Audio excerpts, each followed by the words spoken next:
Hello, and thank you for tuning in today. My name is Carmen Myers-Reed, and I'm a Management and Program Analyst with the Office of Innovation and Entrepreneurship here at EDA. I'm here to talk today about OIE's flagship program, Build to Scale, and to answer some of the most common questions that we have been receiving. Today, I will cover the first half of the frequently asked questions, which we have posted to our website. I will start by reviewing some basic eligibility information, including basic entities that are eligible and information for previous Build to Scale grantees. Then I will talk a bit about the difference between co-applicants, contractors, and subawardees to help you determine how you should structure your program and its partners. I will then talk about the basic application materials and how you will submit your application. Finally, I'll point you in the direction of our FAQ and some additional resources and tell you how to get into contact with us should you have additional questions. So we'll start out today by talking about some basics about who is eligible for this challenge. In general, the entities listed on this slide are eligible for this funding. That means that if your organization is classified as a state, Indian tribe, city, or other political subdivision of a state, such as a county, you are eligible to apply for this funding. In addition, the following entities are also eligible to apply as long as they are able to show that their application is supported by the state or political subdivision of a state that would benefit from the project. These entities are nonprofit organization, institution of higher education, public-private partnership, science or research park, federal laboratory, venture development organization, and economic development organization. Keep in mind that the entities marked with an asterisk, such as a federal laboratory and a venture development organization, can have complex eligibility determinations. So we recommend that you reach out to EDA early if your applicant organization is organized in one of these ways.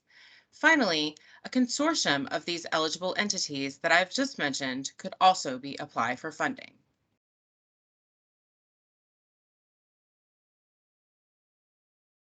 Now let's dive in a little bit more into some eligibility requirements.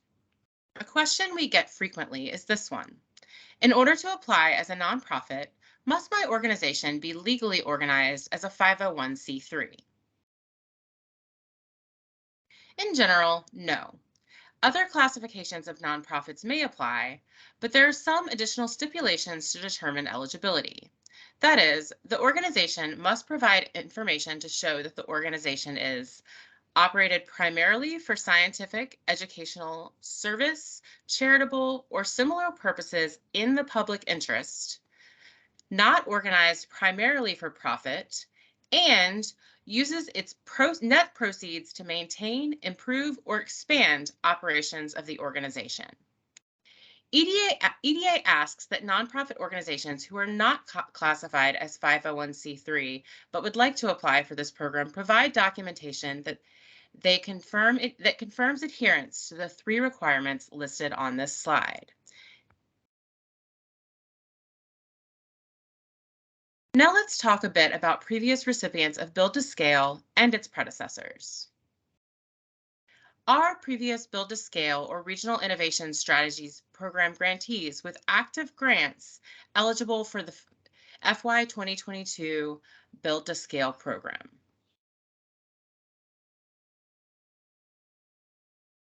The answer is generally no. Organizations cannot apply for the same challenge or one of its predecessors as the currently active grant. Keep in mind that our definition of an active grant is one that has a scope of work that will not have been completed by November 1st, 2022, or the anticipated start date for this year's grants. What this means is that if you have an active capital challenge or seed fund support award, your organization is not eligible to apply for the FY22 capital challenge. If you have an active venture, industry, or I-6 challenge award, your organization is not eligible to apply for this year's venture challenge. Organizations can apply for the other challenge, venture or capital, that differs from the challenge under which they have a current active grant. If you are a current grantee and have questions about whether or not you will be eligible to apply, please reach out to us at oie@eda.gov.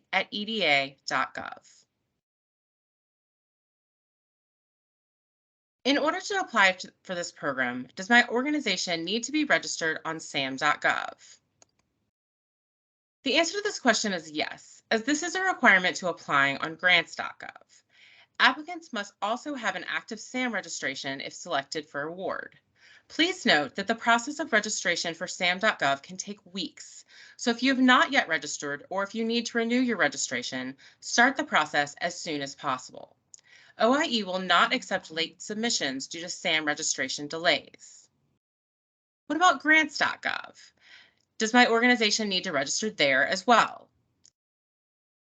Yes, because all applications must be received through grants.gov, you will have to register there in order to create a workspace.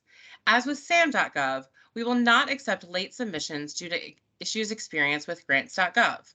So we recommend that you register and apply early.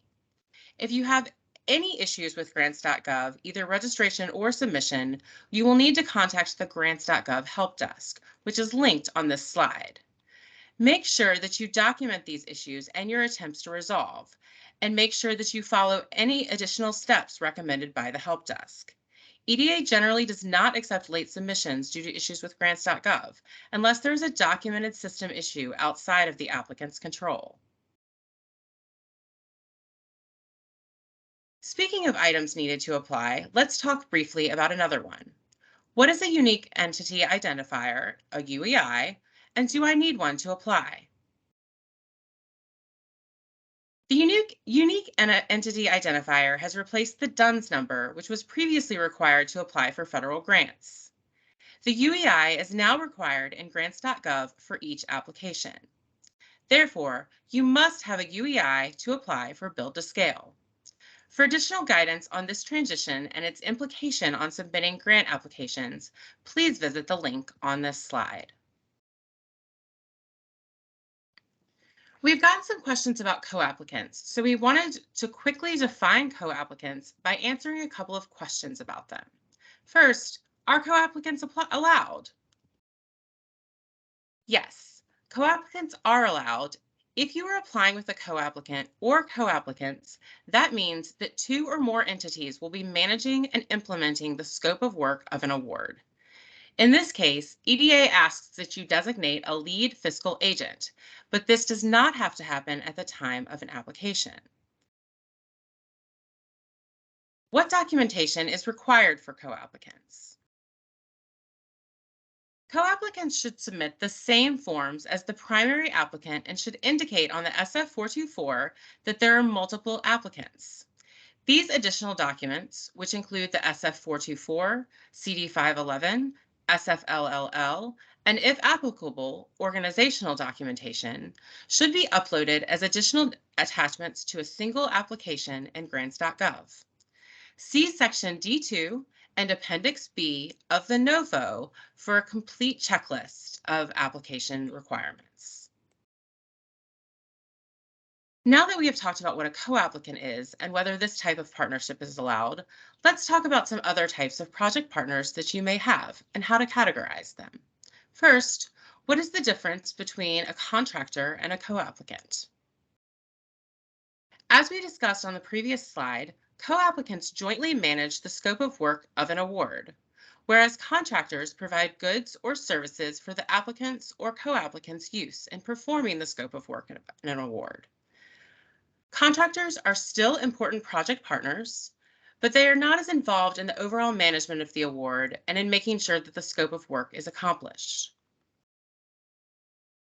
What is the difference between a subawardee and a co-applicant? Subawardees, like contractors, carry out a portion of the project activities on behalf of the applicant or co-applicant. Please note that the subawardees must be eligible entities under the Build to Scale NOFO, meaning they were one of the entities listed on the slide of eligible entities. Moving on to talk about the application and submission process. Are applicants limited to submitting one application per challenge?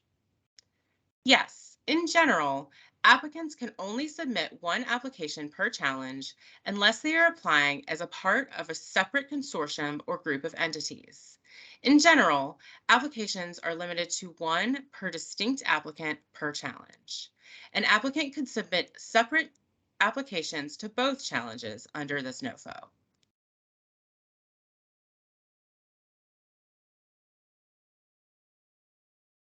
How do I submit my application? And what should I do if I have issues with submission? First off, as we've said, EDA will only accept applications submitted through grants.gov. Please visit the link on this slide to view the application package and to apply through grants.gov. Please note that in the case of issues with your submission, you should contact the grants.gov help desk and document the process. As we said on a previous slide, EDA will generally not accept late submissions due to challenges that the applicant has with grants.gov. The help desk for grants.gov is a separate entity from EDA, and EDA cannot assist with grants.gov issues. The contact information for the help desk is listed on this slide.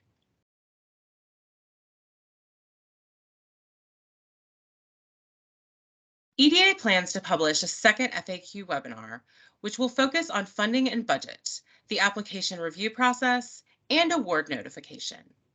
If you would like to submit questions to be answered in this webinar, please submit these questions no later than May 20th. EDA also plans to continuously update the materials on our website, including the frequently asked questions. We will do this throughout the application process based on the questions that we receive. Please visit our website, eda.gov/OIE/build to scale regularly to view these updates. As always, please send any technical questions that you may have to oie@eda.gov. Thank you for tuning in today for this webinar, and please let us know if you have additional questions. Thank you for your interest in the Build to Scale program.